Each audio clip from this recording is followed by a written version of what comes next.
And now, our feature presentation.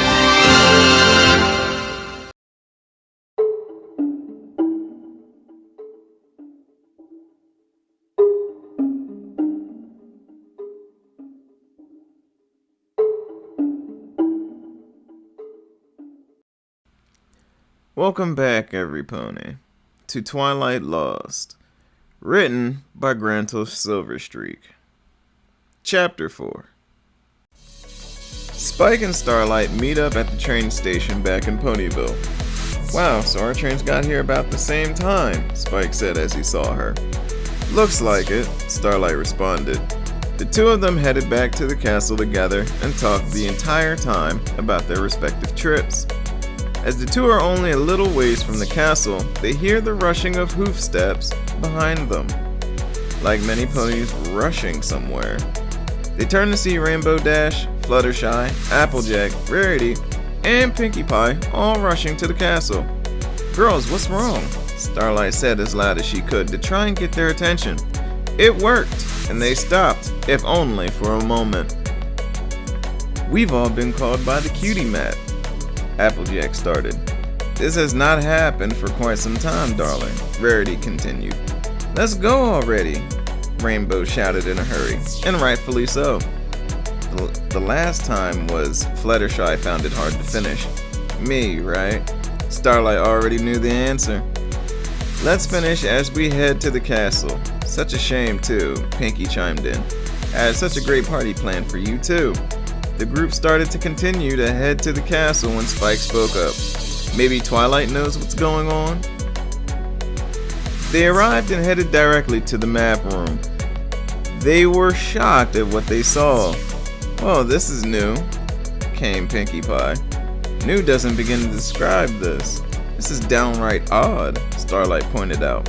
"The map is showing all of you alright, but it is sending you all to 5 different locations. Where's Twilight?" Fluttershy pointed out the obvious.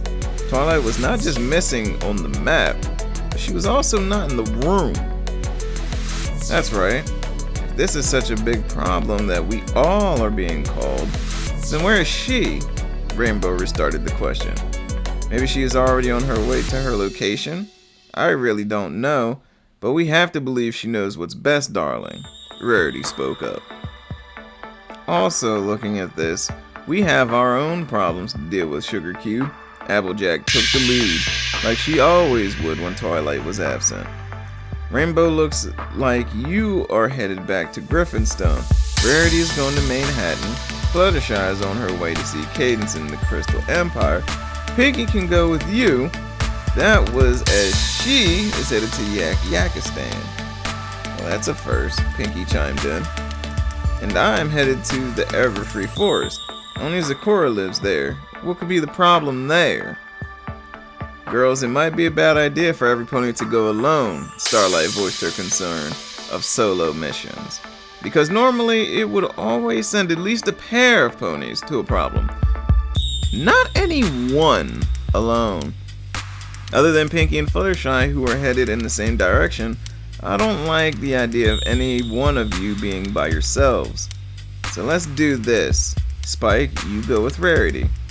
You can aid her so she can have backup to keep her in check. Rainbow, since you are headed back to the land of Griffins, get in touch with Gabby and Gilda to help. Also get in touch with Scootaloo to tag along. She might be able to help you out there. Applejack, might I suggest getting your little sister to team up with you?" "That's not a bad idea, Sugar Cube. Will do. I still think Pinkie and Fluttershy should have some help." "How about this?" Spike spoke up. "I will go with Pinkie. Rarity, as much as I would love to go with you, maybe take Sweetie Belle along. And then Fluttershy can meet up with Cadance and the others in the Crystal Kingdom to aid her." "That sounds ideal, darling. Besides, Sweetie has not been back there in a while, so it would be nice for her too." Rarity liked the idea of traveling with her sister. "I will stay here, so if Twilight shows up, I can fill her in on what's going on," Starlight pointed out. "After all, if she is not on a mission or anything else, she would need to be filled in on what has transpired." Also, maybe I can find something to tell me where she is so I can get in touch with her. Okay, girls, we know the plan, so let's get going, Applejack said, wanting to get every pony going to find out what was happening.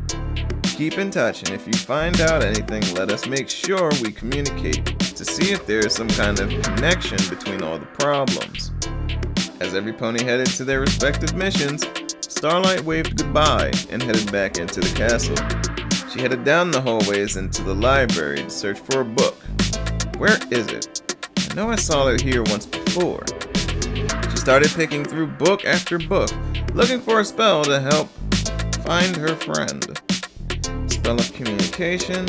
I can use that, but it is not the one I need right now. She continued to look till finally she found it. A location spell. After finding the spell she was looking for, she grabbed that and the communication spell and headed back into the map room. Okay, so first let's set up the communications. She set the spell in motion. After a few moments, she had the spell up and running. Okay, girls, you should be able to hear me now and each other. For now, just listen. All you have to do to activate it is clap when you want to talk to some pony in the group. Of course, if you want to speak to every pony, just say all. Every pony understood the spell and was set, so the 6 of them would be able to communicate over a long distance, thanks to the help of the cutie map. Now on the location spell. I have a strand of her mane from her brush. Let's try and find her. Starlight cast a spell on a pendulum and began to look over the map. To her surprise, though, nothing was happening. It was almost like she was nowhere in Equestria. How can that be? No way an alicorn as powerful as her could just disappear. Is there? She began to get even more worried for her friend, but at the same time, she did not want to distract the others. She continued her search using the map, hoping some clue could help her find out.